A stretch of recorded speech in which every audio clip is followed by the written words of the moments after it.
I can't tell you how many thousands of miles that I've walked through the desert and through the mountains and along the streams and around the lakes just looking for things. In my younger years, I was always out in the woods someplace, and I cleared trails for the Forest Service. I was a professional fishing guide at age 13. Well, the first treasure I ever found was a 17-year-old girl in Temple, Texas, going to high school. Her name was Peggy Proctor. I think about 7 or 8 years later, we married.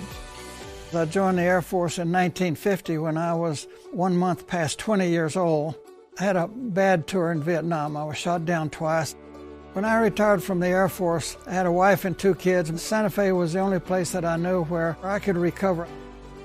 In 1988, I was diagnosed with what they thought was terminal cancer. I had a big tumor in my body. And that's when I got the idea to hide a treasure chest. It's such a visual sight. Emeralds and rubies and diamonds and sapphires and gold and antiques and jade. If I was standing where the treasure chest is, I'd see trees, I'd see mountains, I'd see animals, I'd smell wonderful smells of pine needles or pinyon nuts, sagebrush, and I know the treasure chest is wet.